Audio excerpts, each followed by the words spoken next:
Hey interns, Dr. Chris, orthopedic surgeon and sports medicine physician. And today, I'm going in-depth on Jusuf Nurkic's injury. So I woke up earlier this week to a bunch of messages that were in my inbox on YouTube and in my email. A lot of these people were saying, have you seen the injury to Jusuf Nurkic? And I'm like, what are you talking about? As I told you guys before, I don't really have a lot of time. I was on call earlier this week, so I was not watching any of the NBA basketball. And apparently, there was an injury during the Portland Trail Blazers game. It appears that Jusuf Nurkic was injured. All these people said I should react to it. I'm gonna do that today, and I'll give you the breakdown on what I think has happened, how he injured himself, and what might be the potential consequences for him in the future.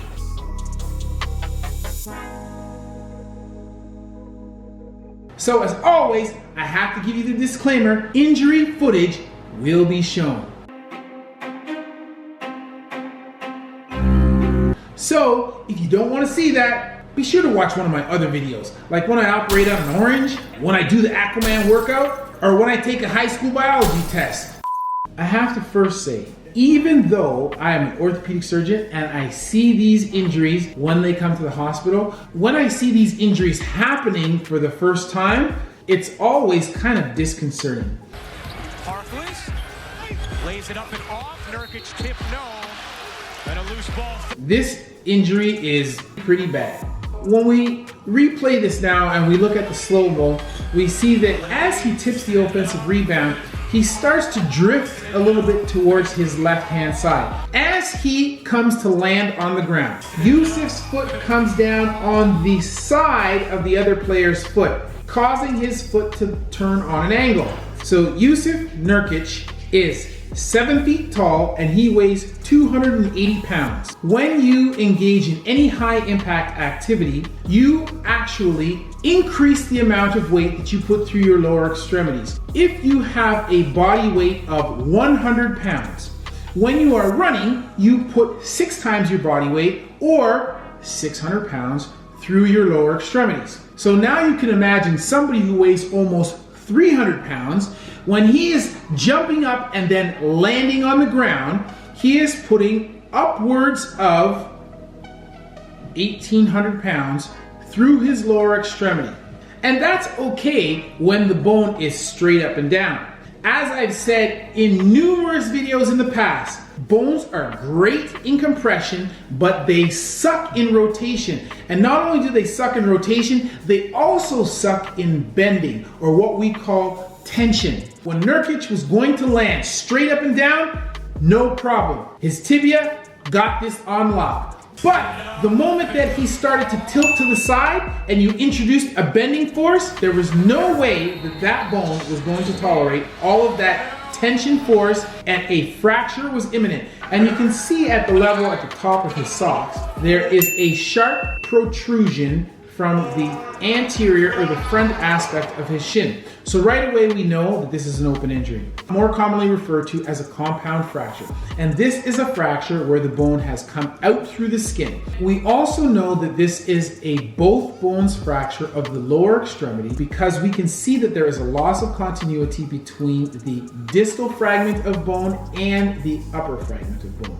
In other words, we can see that the bottom of his leg moves independently from the top of his leg. Both the fibula and the tibia are broken. What we don't know is the severity of the open fracture. Open fractures can be classified using the Gustilo classification.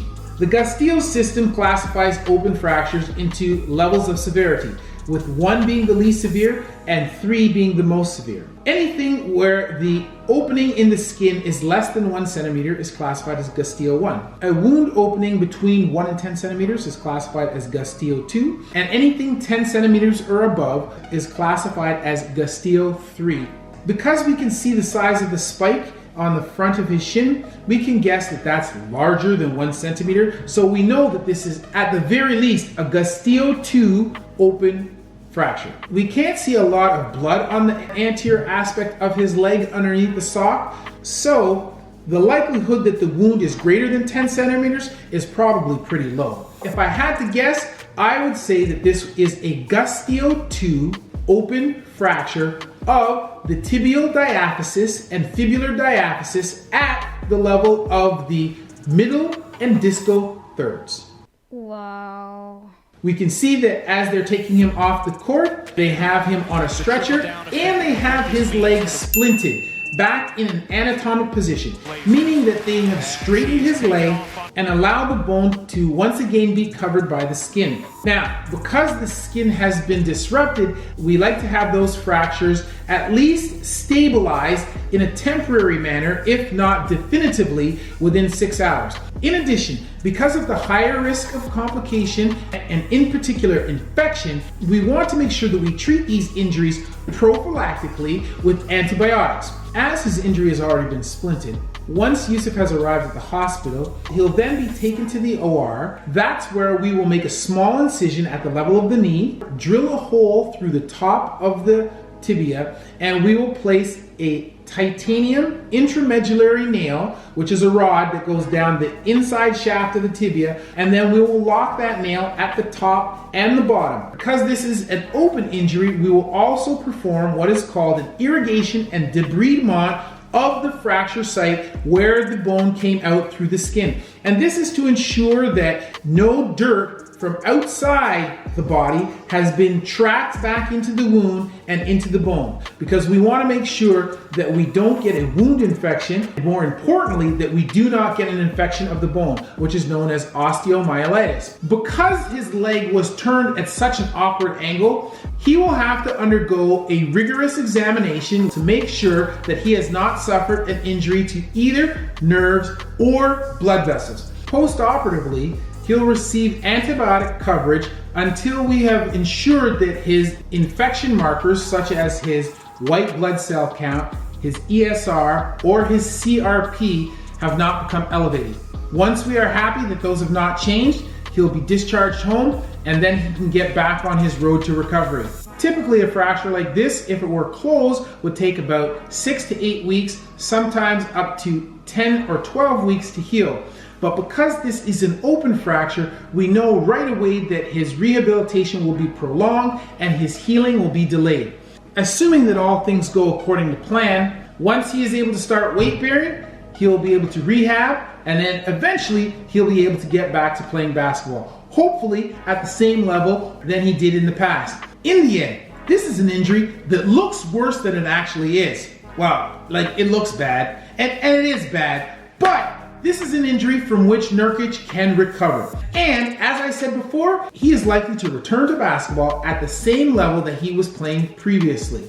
And just to make this crystal clear, I'm gonna give you the Cole's Notes version. So, Yusuf Nurkic jumped straight up, but instead of laying straight up and down, he landed like this. And because he landed like this, his leg went like this. And when he went like that, the bone came out through the skin. And when he came out through the skin, it was ugly. Then we had to put it back into the skin.